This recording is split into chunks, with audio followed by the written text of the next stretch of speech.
No instante em que a velocidade para a direita se torna igual à velocidade para a esquerda, as concentrações se estabilizam, ficam constantes. Então, a quantidade de ácido e álcool, que era grande no começo, diminuiu e estabiliza. A quantidade do produto, do éster e da água, que não havia no começo, foi aumentando e vai estabilizar. Com velocidades iguais, as concentrações ficam constantes.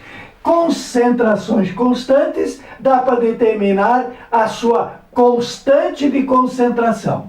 Então, vamos repetir, as concentrações tendo ficado constante, podemos falar da constante de concentração. E a constante de concentração coloca no numerador a concentração do produto. A concentração do produto, eu posso apenas responder pela palavra éster. É a concentração do éster e a concentração de quem? A concentração da água, certo? Bom, sobre a concentração de quem reage. Qual é a quantidade que reage? A quantidade que reage é a quantidade de ácido e a quantidade de álcool. Bom, como nós estudamos, nós vimos que nesta expressão a substância sólida não participa, porque o sólido não está diluído, não está na forma de concentração. E vimos também que a água, ela é, se for considerada a água como solvente, ela também não entra. Por que a água não entra nas equações de velocidade? Porque ela tem concentração constante. Porém, neste caso, a água vai entrar. Porque a água não é aquela que está dissolvendo o ácido, não é aquela que está dissolvendo o álcool, não é aquela que está dissolvendo o éster. A água que eu me refiro é a água que foi produzida. Esta água participa da constante de concentração. Então, repetindo bem tranquilo, quando você quer saber a equação da velocidade, a água não entra, porque ela é considerada o solvente do processo.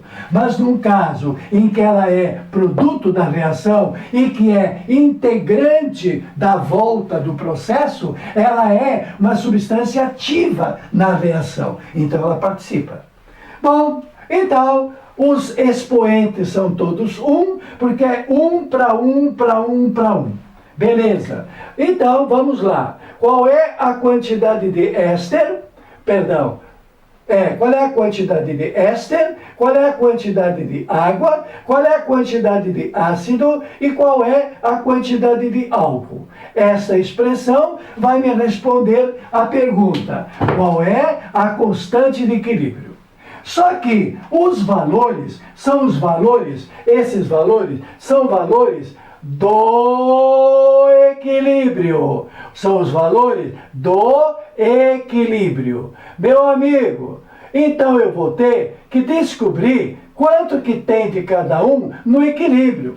Os dados que eu ponho do éster não são os dados iniciais no instante que ele está sendo formado. Serão os dados que ele vai ter quando ficou constante a sua concentração. E a sua quantidade ficará constante no equilíbrio. Então, o dado que eu ponho aqui são os dados do equilíbrio. Por isso, o trabalho vai apenas começar. Quanto é que eu tinha no começo? No começo, eu tinha 1 de ácido, eu tinha 1 de álcool e tinha 0. Não tinha nada. No início, eu tinha uma quantidade, nenhuma e nenhuma. E onde é que eu ponho esse 2/3? Esse 2/3, basta ler o texto. O equilíbrio se estabelece. Quando é que o equilíbrio se estabelece? O equilíbrio se estabelece quando forma 2/3 do éster. Ora, se de éster eu não tinha nada, e no final eu tenho 2/3, então aí está a minha pista. Aqui está a minha pista. Se eu não tinha nada de éster e se formou 2/3, pronto, a partir desta informação vai vir todo o resto. Porque se os dados iniciais são dados arbitrários, os dados que reagem são proporcionais. E se eu não tinha nada e no equilíbrio eu passei a ter 2/3, é sinal que esse 2/3 que ficou no equilíbrio foi o 2/3 que reagiu. E se 2/3 reagiu produzindo quanto de água? Reagiu com quanto de álcool? Reagiu com quanto de ácido? Percebeu? Descobrir alguém, a quantidade que reagiu de alguém é suficiente para descobrir a quantidade que reagiu de todos. Se não havia nada de éster no começo da esterificação, e se o equilíbrio se estabeleceu com 2/3, significa que durante a reação produziu 2/3. E se produziu 2/3, produziu também 2/3 de água. Produziu porque reagiu com 2/3 de álcool. Produziu porque reagiu 2/3 de ácido. Tudo não é de 1 para 1 para 1 para 1 nesta equação? Sim, senhor. Aí está a questão pronta para você. Porque agora são só amenidades. Se eu tinha no começo 1 mol de ácido e tinha 1 mol de álcool, e de acordo com a proporção estequiométrica, que é a proporção dos coeficientes, reagiu 2/3 de álcool, reagiu 2/3 de álcool, eu vou fazer uma subtração. Se eu tinha 1 inteiro menos 2/3, vai sobrar quanto? Vai sobrar 1/3, né, tchê? Não vai sobrar 1/3? Eu tinha 1 inteiro, 1 menos 1/3 vai dar 2/3. Passo a ter, na hora em que o equilíbrio se estabeleceu, 2/3 de ácido, por subtração. Da mesma forma, se eu tinha 1 mol de álcool e reagiu 2/3, quanto é que eu vou ter no equilíbrio? A diferença, que também é 1/3. E no caso da água, a água produzida, então, a água que vai estar no meu equilíbrio. E se ela está na proporção de 1 para 1 para o éster, eu vou ter também 2/3 dela no equilíbrio. Esses dados do equilíbrio é que vão entrar na equação que vai me estabelecer a constante de concentração. Então, a constante de concentração, que foi a concentração dos produtos sobre a concentração dos reagentes, a constante de equilíbrio. A constante de equilíbrio. Tudo bem? Ainda bem que tu não escreve com caneta que apaga no toque. Tua caneta é mais persistente. Bom, então vamos lá. Agora que eu sei que os dados são os dados do equilíbrio, quanto que eu tenho de éster no equilíbrio? O éster está aqui escrito há muito tempo. Eu tenho 2/3. Naturalmente, 2/3 de mol por litro. Quanto é que eu tenho de água no equilíbrio? Também 2/3. Qual é a quantidade de ácido que eu tenho no equilíbrio? Eu que tinha 1 inteiro, como reagiu 2/3, sobrou o quê? Sobrou 1/3. 1/3 é a quantidade de ácido etanóico que restou no equilíbrio. E a quantidade de álcool também 1/3. Pronto. Então, acabou-se o que era doce. É uma aritméticazinha. Não tem nem expoente para complicar. Passo então a ter 4 nonos. Eu passo a ter 4 nonos, que é o numerador, e que eu vou multiplicar pela fração do denominador, que é 1 nono. como multiplico ao contrário, 9 sobre 1, qual é o valor da constante de concentração? A constante de concentração é 9. 9. Qual é a unidade dessa constante de concentração? Nenhuma. Nenhuma. Por quê? Se aqui é mol por litro e aqui é mol por litro, eu tenho mol por litro ao quadrado. Se aqui é mol por litro, mol por litro, mol por litro ao quadrado. Então, a constante de concentração nem sempre tem unidade, como nesse caso. E pode ter a mais variada forma de unidade. Basta que você cancele e veja o que sobra no final. X está em equilíbrio com o seu dímero. O que vem a ser dímero? Vamos pensar, não vamos entregar a questão de graça, não. Se polímero, poli quer dizer muito, di quer dizer 2, mono quer dizer 1. Vamos pensar em açúcar. Existem os polissacarídeos, tipo amido, existe a sacarose, que é um disacarídeo. Existe a glicose, que é um monossacarídeo. Bom, a palavra dímero vem de 2. Se é o dímero do X, que está em equilíbrio com o X, eu devo estabelecer que o X está equilibrado com o seu dímero. Dímero que seja ele 2 vezes.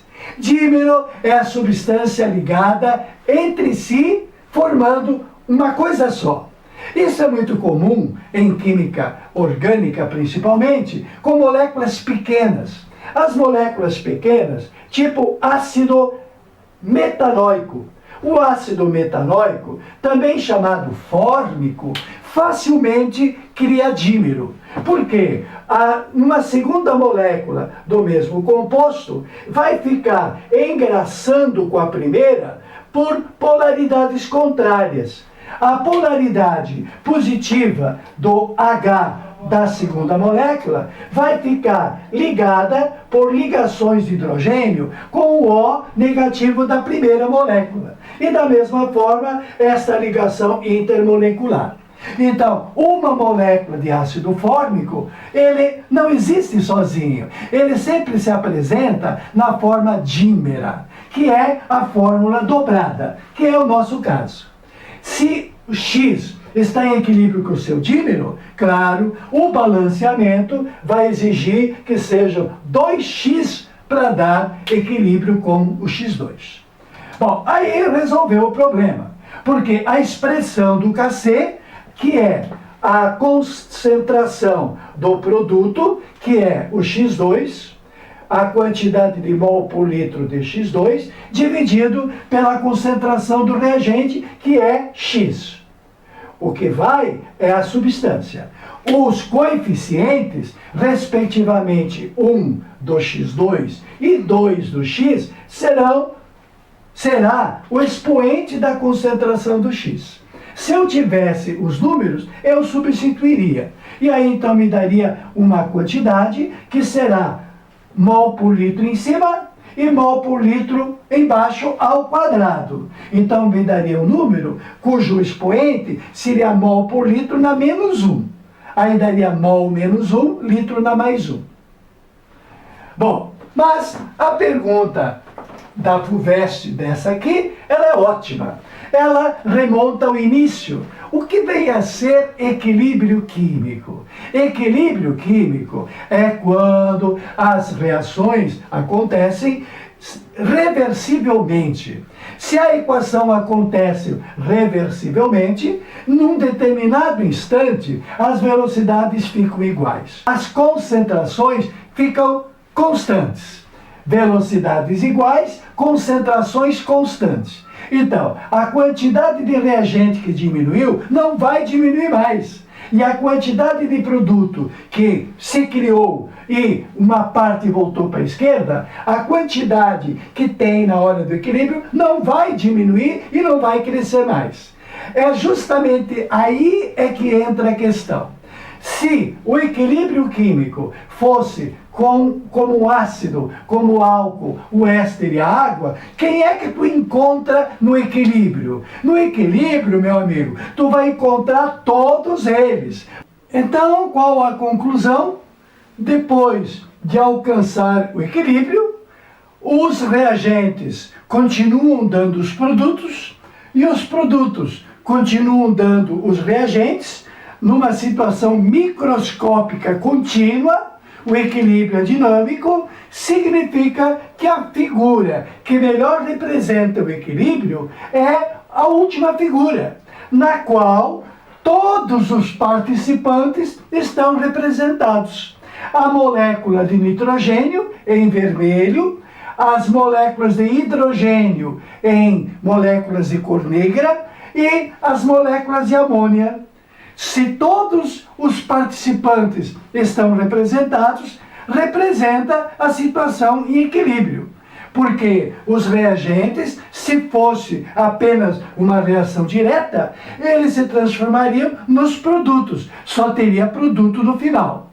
Se a reação fosse só inversa, no final só teria o reagente. Mas como é para lá e para cá, todos convivem pacificamente, harmonicamente, por isso chama-se equilíbrio químico.